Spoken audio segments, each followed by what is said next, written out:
ತನಿಖಾಧಿಕಾರಿಗಳೇ ಬಯಲು ಮಾಡಬೇಕಾಗತ್ತೆ.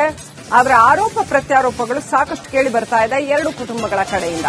ತನಿಖೆ ವೇಳೆ ಈಗ ಮತ್ತಷ್ಟು ವಿಚಾರ ಬಯಲಾಗ್ತಾ ಇದೆ. ಆರೋಪಗಳ ವಿಚಾರ, ಗಾನವಿ ಸಾವಿಗೆ ಸೂರಜ್ ಕಾರಣ ಅಂತ ಗಾನವಿ ಕುಟುಂಬಸ್ಥರು ಆರೋಪವನ್ನ ಮಾಡಿದ್ರು. ಆದ್ರೆ ತನಿಖೆ ವೇಳೆ ಈಗ ಮತ್ತೊಂದು ವಿಚಾರ ತಳುಕು ಹಾಕಿಕೊಳ್ತಾ ಇದೆ. ಸೂರಜ್ ಜೊತೆ ಮದುವೆಗೂ ಮುನ್ನ ಬೇರೊಂದು ವ್ಯಕ್ತಿಯ ಜೊತೆ ಗಾನವಿ ಪ್ರೇಮ ಇತ್ತು ಅಂತ ಸೂರಜ್ ಕುಟುಂಬಸ್ಥರು ಆರೋಪ ಮಾಡಿದ್ದಾರೆ. ನಾಗ್ಪುರದ ಸೋನೆಗಾಂವ್ ಠಾಣೆಯಲ್ಲಿ ಪ್ರಕರಣ ದಾಖಲಾಗಿದೆ. ಸೂರಜ್ ಜೊತೆ ಆಕೆ ಸಂಸಾರನೇ ಮಾಡಲಿಲ್ಲ, ಆಕೆಯ ಪ್ರೇಮವನ್ನ ಮುಚ್ಚಿಟ್ಟು ಒತ್ತಾಯಪೂರ್ವಕವಾಗಿ ಆಕೆಗೆ ಮದುವೆ ಮಾಡಿದ್ರು ಅಂತ ಸೂರಜ್ ಕುಟುಂಬಸ್ಥರು ಆರೋಪ ಮಾಡಿದ್ದಾರೆ. ಹೀಗಾಗಿ ಗಾನವಿ ಕುಟುಂಬಸ್ಥರ ವಿರುದ್ಧ ಕ್ರಮಕ್ಕೆ ಮನವಿ ಮಾಡ್ತಾ ಇದ್ದಾರೆ ಸೂರಜ್ ಕುಟುಂಬಸ್ಥರು. ಮತ್ತೊಂದು ಕಡೆ ರಾಮಮೂರ್ತಿ ನಗರ ಪೊಲೀಸರು ಇಡೀ ಪ್ರಕರಣದ ತನಿಖೆಯನ್ನ ನಡೆಸ್ತಾ ಇದ್ದಾರೆ.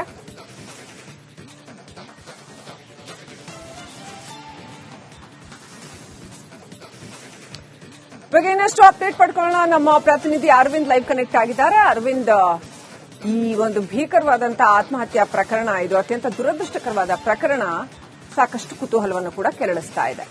ತನಿಖೆ ಯಾವ ನಿಟ್ಟಿನಲ್ಲಿ ಸಾಗಿದೆ? ಎರಡೂ ಕುಟುಂಬಸ್ಥರು ಕೂಡ ಆರೋಪ ಪ್ರತ್ಯಾರೋಪಗಳನ್ನ ಮಾಡ್ತಾ ಇದ್ದಾರೆ. But a very very sensitive case. ಯಾವ ದಿಕ್ಕಿನಲ್ಲಿ ತನಿಖೆ ಸಾಗಿದೆ? ಈ ಕ್ಷಣಕ್ಕೆ ಏನೆಲ್ಲ ಮಾಹಿತಿ ಲಭ್ಯ ಇದೆ?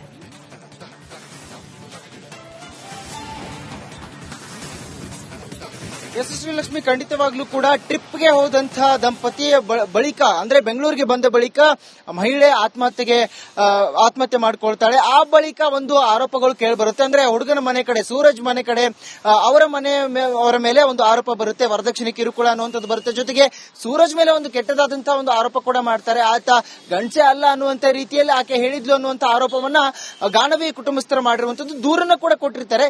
ಈ ಎಲ್ಲಾ ಒಂದು ಪ್ರಹಸನ ಆದ ಬಳಿಕ ಸೂರಜ್ ಹಾಗೂ ಅವರ ಕುಟುಂಬಸ್ಥರು ಸೋನೆಗಾಂವ್ಗೆ ಹೋಗ್ತಾರೆ. ಅಲ್ಲಿ ಸೂರಜ್ ಕೂಡ ಆತ್ಮಹತ್ಯೆ ಮಾಡಿಕೊಳ್ಳುವಂತದ್ದು, ಅವರ ತಾಯಿ ಕೂಡ ಅದಕ್ಕೆ ಪ್ರಯತ್ನವನ್ನು ಕೂಡ ಪಡ್ತಾರೆ.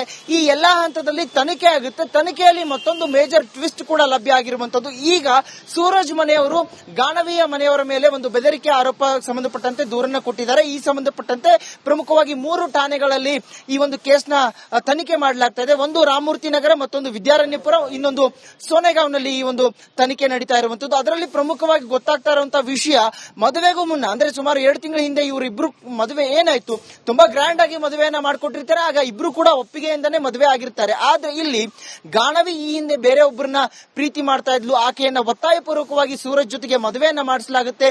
ಆ ವಿಷಯ ಅಂದ್ರೆ ಮದುವೆ ಆದ ಮೇಲೆ ಕೂಡ ಇವರಿಗೆ ಗೊತ್ತಾಗುತ್ತೆ. ಆಗ ಅವರಿಬ್ಬರ ಮಧ್ಯೆ ಭಿನ್ನಾಭಿಪ್ರಾಯ ಇತ್ತು ಅನ್ನುವಂಥದ್ದು ಒಂದು ಹಂತದಲ್ಲಾದ್ರೆ, ಮತ್ತೊಂದು ಹಂತದಲ್ಲಿ ಆಕೆ ಸಾಯೋದಕ್ಕೆ ಆ ಒಂದು ಲವ್ ಸ್ಟೋರಿನೇ ಕಾರಣ ಅನ್ನುವಂತ ಹಂತದಲ್ಲಿ ಈಗ ಸೂರಜ್ ಮನೆಯವರು ಆರೋಪ ಮಾಡ್ತಾ ಇರೋದು. ಆದ್ರೆ ಆ ಒಂದು ವಿಷಯವನ್ನ ಮುಚ್ಚಿಟ್ಟುಕೊಂಡು ಗಾನವಿಯ ಕುಟುಂಬಸ್ಥರು ಈಗ ಸೂರಜ್ ಮನೆಯವರ ಮೇಲೆ, ಅಂದ್ರೆ ನಮ್ಮ ಮೇಲೆ ಆರೋಪವನ್ನ ಮಾಡ್ತಾ ಇದ್ದಾರೆ, ದೂರನ್ನ ಕೊಟ್ಟಿದ್ದಾರೆ ಅನ್ನುವಂತ ಹಂತದಲ್ಲಿ ಈಗ ಸೂರಜ್ ಮನೆಯವರು ಆರೋಪಗಳನ್ನ ಮಾಡ್ತಾ ಇರುವಂತದ್ದು. ಅದಕ್ಕೆ ಸಂಬಂಧಪಟ್ಟಂತೆ ಗಾನವಿ ಈ ಹಿಂದೆ ಯಾರನ್ನಾದ್ರೂ ಪ್ರೀತಿ ಮಾಡಿದ್ರ, ಆ ಸಂಬಂಧಪಟ್ಟಂತೆ ಮನೆಯಲ್ಲಿ ಜಗಳ ಆಗಿತ್ತ, ಆಕೆಯನ್ನ ಒತ್ತಾಯಪೂರ್ವಕವಾಗಿ ಮದುವೆ ಮಾಡಿದ್ರ ಅನ್ನುವಂತ ಹಂತದಲ್ಲಿ ತನಿಖೆ ಕೂಡ ನಡೀತಾ ಇದೆ. ಆ ಸಂಬಂಧಪಟ್ಟಂತೆ ವಿಚಾರಣೆ ಮಾಡುವಂತ ಕೆಲಸಗಳು ಕೂಡ 3 ಠಾಣೆಯ ಸಿಬ್ಬಂದಿಗಳು ಮಾಡ್ತಾ ಇರುವಂತದ್ದು. ಶ್ರೀಲಕ್ಷ್ಮಿ, ಈಗ ಸದ್ಯ ಪ್ರತಿ ದೂರು ದಾಖಲಾಗಿ ಆ ಸಂಬಂಧಪಟ್ಟಂತೆ ತನಿಖೆ ಆಗ್ತಾ ಇದೆ. ಶ್ರೀಲಕ್ಷ್ಮಿ. ಅರವಿಂದ್, ಇನ್ನು ಎರಡೂ ಕಡೆ ಈಗ ಆತ್ಮಹತ್ಯೆ ಸಂಭವಿಸಿ ಹೋಗಿದೆ, ಅತ್ಯಂತ ದುರದೃಷ್ಟಕರ. ಆದ್ರೆ ಈಗ ಎರಡೂ ಕಡೆ ಈ ರೀತಿ ಚಾರಿತ್ರ್ಯವಧೆ ಮಾಡಿಕೊಳ್ಳೋದ್ರಲ್ಲಿ ಏನ್ ಅರ್ಥ ಇದೆ? ಮತ್ತೆ ಕುಟುಂಬಸ್ಥರ ವಿರುದ್ಧ ಕ್ರಮ ಕೈಗೊಳ್ಳೋದಕ್ಕೆ legally there are very less chances ಅಂತ ಅನ್ಸುತ್ತೆ, ಮೇಲ್ನೋಟಕ್ಕೆ ನೋಡೋದಾದ್ರೆ. ಪ್ರೇಮ ಫೇಸಿ ಗೊತ್ತಿಲ್ಲ ಇನ್ನು ಈ ಪ್ರಕರಣದ ಡೆಪ್ತ್ ಏನಿದೆ ಅನ್ನುವಂಥದ್ದು. ಸೊ ಮಹಾರಾಷ್ಟ್ರದಲ್ಲೂ ಕೂಡ ಪೊಲೀಸರು ಇದರ ತನಿಖೆಯನ್ನು ನಡೆಸ್ತಾ ಇದ್ದಾರೆ. ಯಾವ ದಿಕ್ಕಿನಲ್ಲಿ ಸಾಗಬಹುದು ಇದು ಅಂತ ಅನ್ಸುತ್ತೆ? ಇದರ ಲೀಗಲ್ ಆಪ್ಷನ್ಸ್ ಏನೇನಿದೆ?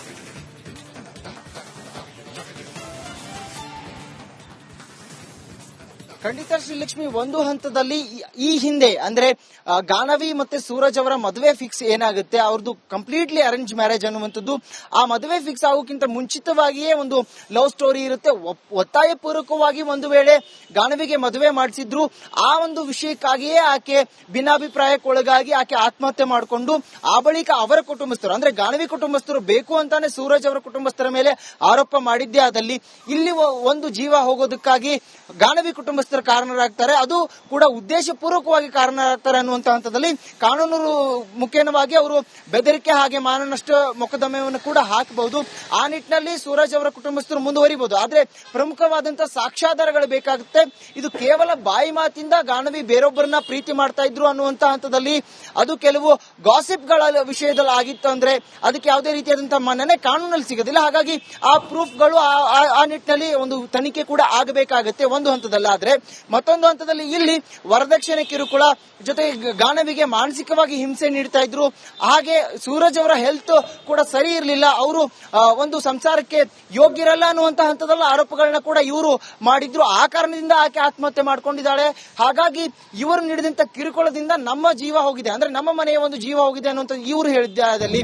ಅದು ಸತ್ಯದಲ್ಲಿ ಆ ಮುಖೇನವಾಗಿ ಇವರ ವಿರುದ್ಧ ಕೂಡ ಕ್ರಮ ಕೈಗೊಳ್ಳಲಾಗುತ್ತೆ. ಆದ್ರೆ ಇಲ್ಲಿ ಎಲ್ಲೋ ಒಂದ್ ಕಡೆ ಗಾನವಿ ಕುಟುಂಬಸ್ಥರು ಮಾಡಿರುವಂತಹ ಆರೋಪಕ್ಕಿಂತ ಸೂರಜ್ ಕುಟುಂಬಸ್ಥರ ಇಲ್ಲಿ ಇವ್ರದ್ದು ತಪ್ಪೇ ಇಲ್ಲ ಅಂತಂದ್ರೆ ಇವ್ರು ಯಾಕೆ ಆತ್ಮಹತ್ಯೆ ಮಾಡ್ಕೊಂಡಿದ್ರು ಅನ್ನುವಂತಹ ಪ್ರಶ್ನೆ ಈಗ ಸ್ಥಳೀಯರು ಮಾಡ್ತಾ ಇರುವಂತದ್ದು. ಒಟ್ಟಾರೆಯಾಗಿ ಸೂರಜ್ದೇನು ತಪ್ಪಿಲ್ಲ, ಆ ಒಂದು ಮಾನನಷ್ಟದಿಂದಾನೇ ಈಗ ಅವರು ಆತ್ಮಹತ್ಯೆ ಮಾಡ್ಕೊಂಡಿದ್ದಾರೆ ಅನ್ನುವಂಥದ್ದು ಸ್ಥಳೀಯರ ಒಂದು ಅಭಿಪ್ರಾಯ. ಆದ್ರೆ ಸದ್ಯ 3 ಠಾಣೆಯ ಸಿಬ್ಬಂದಿಗಳು ಗಾನವಿ ಏನಾದ್ರೂ ಈ ಹಿಂದೆ ಬೇರೊಬ್ಬರನ್ನ ಪ್ರೀತಿ ಮಾಡ್ತಾ ಇದ್ರ, ಒತ್ತಾಯಪೂರ್ವಕವಾಗಿ ಗಾನವಿಯನ್ನ ಸೂರಜ್ ಜೊತೆಗೆ ಕೊಟ್ಟು ಮದುವೆ ಮಾಡ್ಲಾಯ್ತಾ ಅನ್ನೋ ಬಗೆಗೆ ತನಿಖೆ ಕೂಡ ಮಾಡ್ತಾ ಇದ್ದಾರೆ. Srilakshmi. Right, thank you Aravind, details ಕಾದಿ. ತನಿಖಾಧಿಕಾರಿಗಳೇ ಬಯಲು ಮಾಡಬೇಕಾಗತ್ತೆ. ಆದ್ರೆ ಆರೋಪ ಪ್ರತ್ಯಾರೋಪಗಳು ಸಾಕಷ್ಟು ಕೇಳಿ ಬರ್ತಾ ಇದೆ 2 ಕುಟುಂಬಗಳ ಕಡೆಯಿಂದ. ತನಿಖೆಯ ವೇಳೆ ಈಗ ಮತ್ತಷ್ಟು ವಿಚಾರ ಬಯಲಾಗ್ತಾ ಇದೆ. ಆರೋಪಗಳ ವಿಚಾರ, ಗಾನವಿ ಸಾವಿಗೆ ಸೂರಜ್ ಕಾರಣ ಅಂತ ಗಾನವಿ ಕುಟುಂಬಸ್ಥರು ಆರೋಪವನ್ನ ಮಾಡಿದ್ರು. ಆದ್ರೆ ತನಿಖೆ ವೇಳೆ ಈಗ ಮತ್ತೊಂದು ವಿಚಾರ ತಳುಕು ಹಾಕಿಕೊಳ್ತಾ ಇದೆ. ಸೂರಜ್ ಜೊತೆ ಮದುವೆಗೂ ಮುನ್ನ ಬೇರೊಂದು ವ್ಯಕ್ತಿಯ ಜೊತೆ ಗಾನವಿ ಪ್ರೇಮ ಇತ್ತು ಅಂತ ಸೂರಜ್ ಕುಟುಂಬಸ್ಥರು ಆರೋಪ ಮಾಡಿದ್ದಾರೆ. ನಾಗ್ಪುರದ ಸೋನೆಗಾಂವ್ ಠಾಣೆಯಲ್ಲಿ ಪ್ರಕರಣ ದಾಖಲಾಗಿದೆ.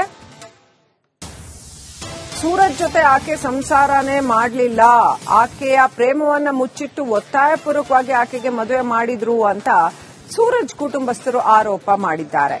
ಹೀಗಾಗಿ ಗಾನವಿ ಕುಟುಂಬಸ್ಥರ ವಿರುದ್ಧ ಕ್ರಮಕ್ಕೆ ಮನವಿ ಮಾಡ್ತಾ ಇದ್ದಾರೆ ಸೂರಜ್ ಕುಟುಂಬಸ್ಥರು. ಮತ್ತೊಂದು ಕಡೆ ರಾಮಮೂರ್ತಿ ನಗರ ಪೊಲೀಸರು ಇಡೀ ಪ್ರಕರಣದ ತನಿಖೆಯನ್ನ ನಡೆಸ್ತಾ ಇದ್ದಾರೆ.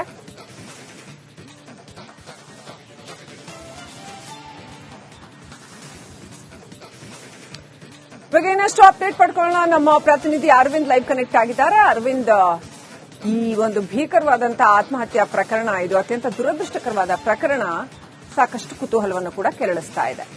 ತನಿಖೆ ಯಾವ ನಿಟ್ಟಿನಲ್ಲಿ ಸಾಗಿದೆ? 2 ಕುಟುಂಬಸ್ಥರು ಕೂಡ ಆರೋಪ ಪ್ರತ್ಯಾರೋಪಗಳನ್ನ ಮಾಡ್ತಾ ಇದ್ದಾರೆ.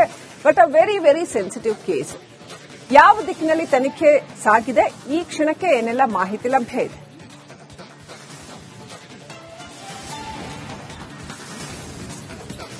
ಶ್ರೀಲಕ್ಷ್ಮಿ, ಖಂಡಿತವಾಗ್ಲೂ ಕೂಡ ಟ್ರಿಪ್ಗೆ ಹೋದಂತಹ ದಂಪತಿಯ ಬಳಿಕ, ಅಂದ್ರೆ ಬೆಂಗಳೂರಿಗೆ ಬಂದ ಬಳಿಕ ಮಹಿಳೆ ಆತ್ಮಹತ್ಯೆ ಮಾಡ್ಕೊಳ್ತಾಳೆ. ಆ ಬಳಿಕ ಒಂದು ಆರೋಪಗಳು ಕೇಳಿಬರುತ್ತೆ. ಅಂದ್ರೆ ಹುಡುಗನ ಮನೆ ಕಡೆ, ಸೂರಜ್ ಮನೆ ಕಡೆ ಅವರ ಮೇಲೆ ಒಂದು ಆರೋಪ ಬರುತ್ತೆ, ವರದಕ್ಷಿಣೆ ಕಿರುಕುಳ ಅನ್ನುವಂಥದ್ದು ಬರುತ್ತೆ. ಜೊತೆಗೆ ಸೂರಜ್ ಮೇಲೆ ಒಂದು ಕೆಟ್ಟದಾದಂತಹ ಒಂದು ಆರೋಪ ಕೂಡ ಮಾಡ್ತಾರೆ. ಆತ ಗಂಡಸೆ ಅಲ್ಲ ಅನ್ನುವಂತ ರೀತಿಯಲ್ಲಿ ಆಕೆ ಹೇಳಿದ್ಲು ಅನ್ನುವಂತ ಆರೋಪವನ್ನ ಗಾನವಿ ಕುಟುಂಬಸ್ಥರು ಮಾಡಿರುವಂತದ್ದು, ದೂರನ್ನ ಕೂಡ ಕೊಟ್ಟಿರ್ತಾರೆ.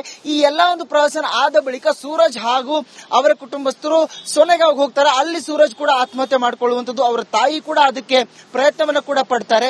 ಈ ಎಲ್ಲಾ ಹಂತದಲ್ಲಿ ತನಿಖೆ ಆಗುತ್ತೆ. ತನಿಖೆಯಲ್ಲಿ ಮತ್ತೊಂದು ಮೇಜರ್ ಟ್ವಿಸ್ಟ್ ಕೂಡ ಲಭ್ಯ ಆಗಿರುವಂತದ್ದು. ಈಗ ಸೂರಜ್ ಮನೆಯವರು ಗಾನವಿಯ ಮನೆಯವರ ಮೇಲೆ ಒಂದು ಬೆದರಿಕೆ ಆರೋಪ ಸಂಬಂಧಪಟ್ಟಂತೆ ದೂರನ್ನ ಕೊಟ್ಟಿದ್ದಾರೆ. ಈ ಸಂಬಂಧಪಟ್ಟಂತೆ ಪ್ರಮುಖವಾಗಿ 3 ಠಾಣೆಗಳಲ್ಲಿ ಈ ಒಂದು ಕೇಸ್ನ ತನಿಖೆ ಮಾಡಲಾಗ್ತಾ ಇದೆ. ಒಂದು ರಾಮಮೂರ್ತಿ ನಗರ, ಮತ್ತೊಂದು ವಿದ್ಯಾರಣ್ಯಪುರ, ಇನ್ನೊಂದು ಸೋನೆಗಾಂವ್ನಲ್ಲಿ ಈ ಒಂದು ತನಿಖೆ ನಡೀತಾ ಇರುವಂತದ್ದು. ಅದರಲ್ಲಿ ಪ್ರಮುಖವಾಗಿ ಗೊತ್ತಾಗ್ತಾ ಇರುವಂತಹ ವಿಷಯ, ಮದುವೆಗೂ ಮುನ್ನ, ಅಂದ್ರೆ ಸುಮಾರು 7 ತಿಂಗಳ ಹಿಂದೆ ಇವರಿಬ್ರು ಮದುವೆ ಏನಾಯ್ತು, ತುಂಬಾ ಗ್ರ್ಯಾಂಡ್ ಆಗಿ ಮದುವೆಯನ್ನ ಮಾಡ್ಕೊಟ್ಟಿರ್ತಾರೆ. ಆಗ ಇಬ್ರು ಕೂಡ ಒಪ್ಪಿಗೆಯಿಂದಾನೇ ಮದುವೆ ಆಗಿರ್ತಾರೆ. ಆದ್ರೆ ಇಲ್ಲಿ ಗಾನವಿ ಈ ಹಿಂದೆ ಬೇರೆ ಒಬ್ಬರನ್ನ ಪ್ರೀತಿ ಮಾಡ್ತಾ ಇದ್ಲು, ಆಕೆಯನ್ನ ಒತ್ತಾಯಪೂರ್ವಕವಾಗಿ ಸೂರಜ್ ಜೊತೆಗೆ ಮದುವೆಯನ್ನ ಮಾಡಿಸಲಾಗುತ್ತೆ.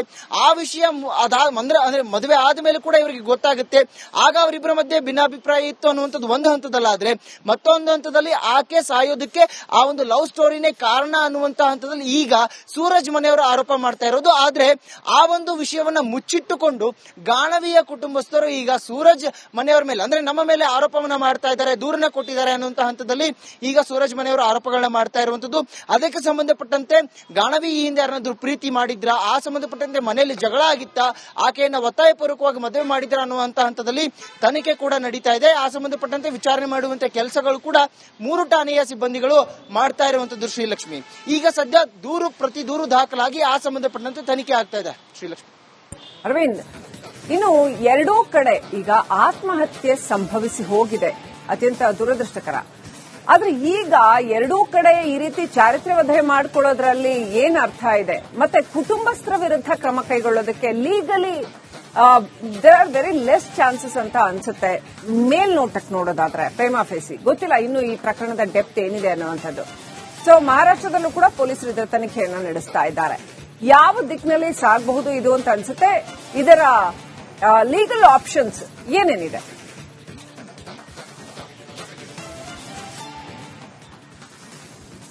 ಖಂಡಿತ ಶ್ರೀಲಕ್ಷ್ಮಿ, ಒಂದು ಹಂತದಲ್ಲಿ ಈ ಹಿಂದೆ ಅಂದ್ರೆ ಗಾನವಿ ಮತ್ತೆ ಸೂರಜ್ ಅವರ ಮದುವೆ ಫಿಕ್ಸ್ ಏನಾಗುತ್ತೆ, ಅವ್ರದ್ದು ಕಂಪ್ಲೀಟ್ಲಿ ಅರೇಂಜ್ ಮ್ಯಾರೇಜ್ ಅನ್ನುವಂಥದ್ದು, ಆ ಮದುವೆ ಫಿಕ್ಸ್ ಆಗೋಕ್ಕಿಂತ ಮುಂಚಿತವಾಗಿಯೇ ಒಂದು ಲವ್ ಸ್ಟೋರಿ ಇರುತ್ತೆ.